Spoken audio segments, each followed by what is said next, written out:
Hello दोस्तों, welcome to गुरु की class. तो दोस्तों, आज की इस वीडियो में हम आपको कक्षा 10 विज्ञान के बहुत ही इम्पोर्टेंट क्वेश्चन लाए हैं जो कि आपके एग्ज़ाम में पूछे जाने की काफ़ी संभावना है। तो आपको इस वीडियो को पूरा देखना है जिससे एग्ज़ाम में आपकी हेल्प हो सके। अगर आपने अभी तक चैनल को सब्सक्राइब नहीं किया है तो चैनल को सब्सक्राइब कर लीजिएगा। देखो, ये जो PDF हमने बनाई है ये आपके क्वेश्चन बैंक से ही है। तो जो भी इम्पोर्टेंट क्वेश्चन है उसकी मैंने यहाँ पे PDF बना ली है और ये क्वेश्चन बैंक से ही है, ठीक है। तो यहाँ पे क्वेश्चन जो दे रखा है ये 3 नंबर, इसको आप ऐसे ना समझना, ठीक है। क्वेश्चन दे रखा है बेकिंग पाउडर। बेकिंग पाउडर को हम खाने वाला सोडा भी बोलते हैं, ठीक है। खाने वाले सोडा का रासायनिक नाम एवं अणुसूत्र क्या है, इसको बनाने की विधि एवं 2 भौतिक गुण तथा 2 रासायनिक गुण समीकरण देते हुए लिखिए, ठीक है। क्वेश्चन ऐसे आ सकता है या तो यहाँ पे पूछ सकता है खाने का सोडा बनाने की विधि का रासायनिक समीकरण लिखिए, इस पर ताप का प्रभाव भी लिखिए, ठीक है। इस पर ताप का जो प्रभाव उसको भी हमें लिखना है। या करके क्वेश्चन क्या आ सकता है दूसरा, सोडियम बाइकार्बोनेट। देखो, बेकिंग पाउडर को हम क्या बोलते हैं, खाने वाला सोडा बोलते हैं। खाने वाले सोडे को हम बेकिंग पाउडर बोलते हैं। इसका जो रासायनिक नाम क्या होता है, रासायनिक नाम यहाँ पे लिखा हुआ है, ठीक है, सोडियम बाइकार्बोनेट, ठीक है। सोडियम कार्बोनेट नहीं बोलेंगे, बाई लगाएंगे, ठीक है, सोडियम बाइकार्बोनेट। और सोडियम कार्बोनेट कर देंगे तो धावन सोडा हो जाएगा, धोने वाला सोडा हो जाएगा, ठीक है। इसलिए आपको बाई याद रखना है। पर ताप का क्या प्रभाव होता है, यह क्वेश्चन यहाँ पे, ये कोई क्वेश्चन करके कितना लिखे हैं आप ये पूरे क्वेश्चन पढ़ लेना, ठीक है। अब यहाँ पे हम सीधा उत्तर पे आते हैं। देखो, उत्तर दे रखा है बेकिंग पाउडर मतलब खाने वाला सोडा का रासायनिक नाम क्या है, सोडियम बाइकार्बोनेट। सोडियम कार्बोनेट नहीं बोलेंगे, सोडियम बाइकार्बोनेट, ठीक है। तथा अणुसूत्र क्या है, NaHCO3। इसको याद रखना, ठीक है। ये 1 नंबर का क्वेश्चन आ जाता है, ठीक है। बहुविकल्पी में आ सकता है या लिखने की ही आ सकता है, 2 नंबर का आ सकता है। NaHCO3 अणुसूत्र है, ठीक है। रासायनिक नाम क्या है, सोडियम बाइकार्बोनेट। बनाने की विधि देख लो, यहाँ पे बनाने की विधि क्या क्या मिलाएंगे उसमें। यह सोडियम हाइड्रोक्साइड के सांद्र विलयन में अधिक मात्रा में कार्बन डाइऑक्साइड गैस प्रवाहित करने पर प्राप्त होता है। सोडियम हाइड्रोक्साइड मतलब NaOH। यहाँ पे देखो, सोडियम हाइड्रोक्साइड में हमने क्या मिला दिया, अधिक मात्रा में कार्बन डाइऑक्साइड CO2, ठीक है। इसको जब मिला दिया तो इधर क्या बन के आ रहा है, इधर बन के आ रहा है Na2CO3 प्लस जल, ठीक है। फिर Na2CO3 में हमने क्या मिलाया, जल मिला, जल तो था ही, फिर इसमें हमने कार्बन डाइऑक्साइड मिला दी, मतलब 2 बार। पहले हमने क्या, सोडियम हाइड्रोक्साइड में CO2 गैस मिलाई, फिर उसके बाद क्या बना, सोडियम कार्बोनेट बना। फिर इसके बाद सोडियम कार्बोनेट बनने के बाद फिर हमने एक बार क्या मिलाया, CO2 फिर मिलाया, तब यहाँ पे सोडियम बाइकार्बोनेट मतलब खाने वाला सोडा बना, ठीक है। यहाँ पे क्रिया 2 बार हुई है, ठीक है। तो इसे आगे देखो क्या बोलते हैं, इसे बेकिंग सोडा मतलब खाने वाला सोडा, बात हुई है, ठीक है। अब इसके गुण देख लेते हैं। यहाँ पे गुण दिया है, यहाँ पे गुण दे रखे हैं। पहला नंबर गुण क्या है, यह एक सफ़ेद क्रिस्टली जल में अल्प विलेय है।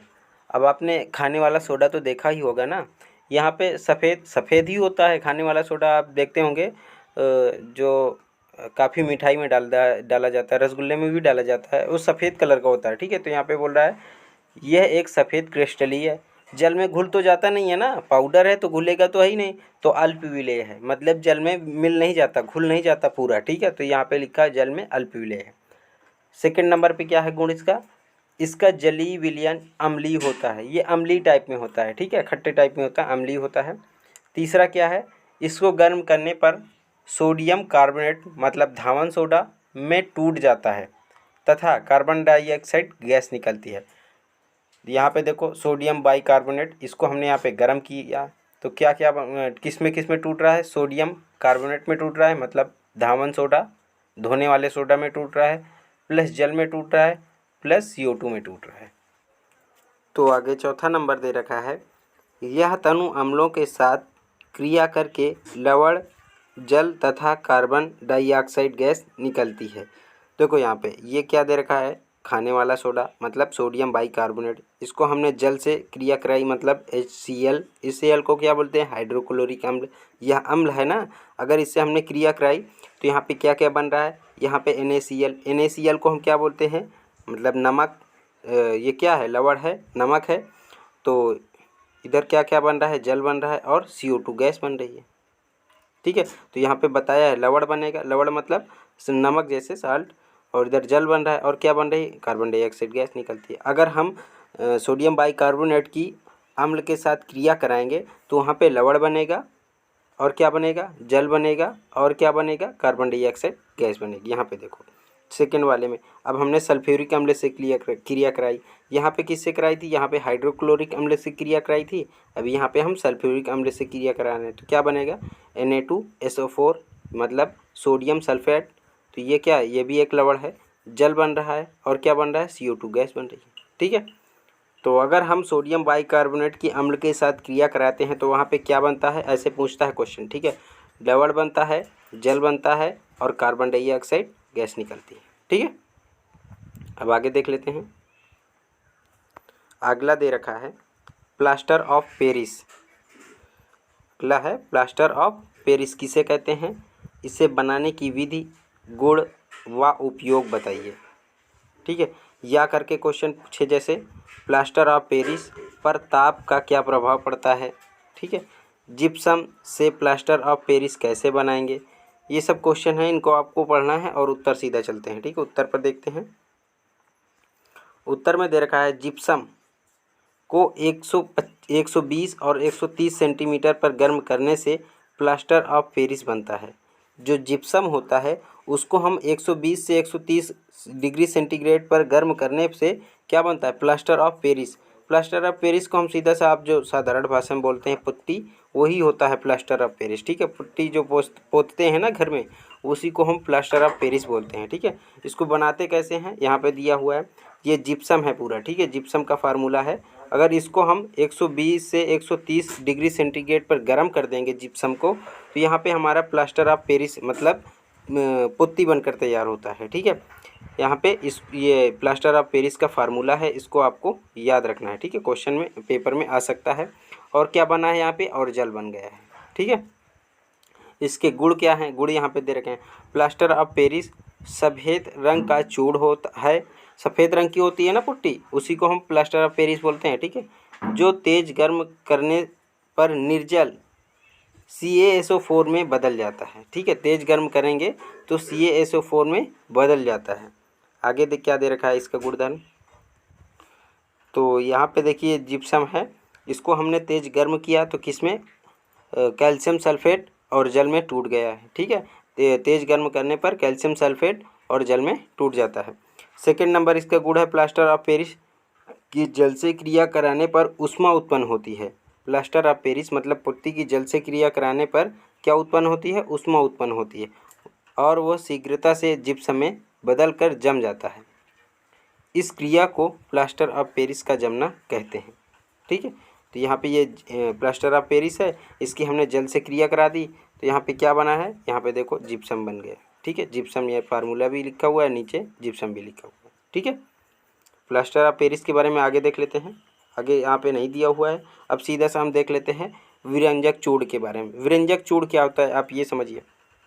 विरंजक चूड़ एक प्रकार की दवा होती है जिसे हम कीड़े ना पड़े इसलिए कुएं में डालते हैं। ठीक है, पहले ज़माने में कुएं में डाला जाता था विरंजक चूड़ को। ठीक है, क्योंकि कुएं के पानी में कीड़े ना पड़े, ये पीले कलर की होती है। ठीक है, तो ब्लीचिंग पाउडर मतलब विरंजक चूड़ उसी को बोलते हैं। ठीक है, इसके बारे में पढ़ लेते हैं।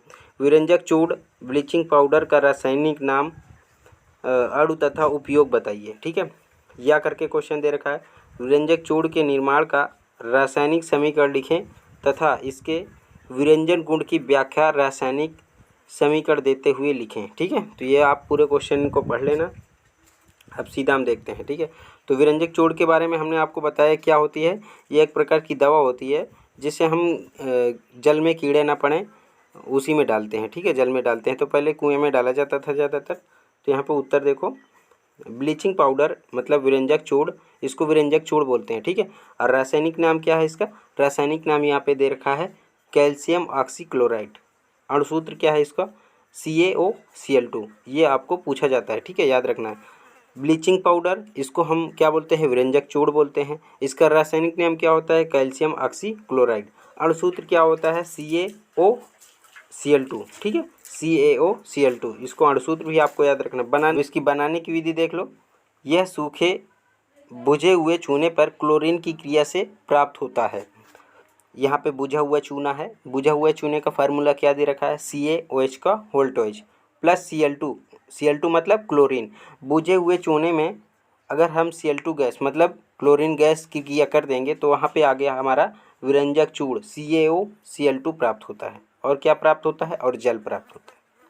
तो बनाने की विधि आपको याद रखना है। इसमें हम क्या क्या मिलाते हैं, बुझे हुए चूने में अगर हम क्लोरीन मिला देंगे तो वहाँ पे विरंजक चूड़ प्राप्त होता है, ठीक है। ऐसे बनाने की विधि आता है क्वेश्चन में। यहाँ पे गुड़ दे रखा है।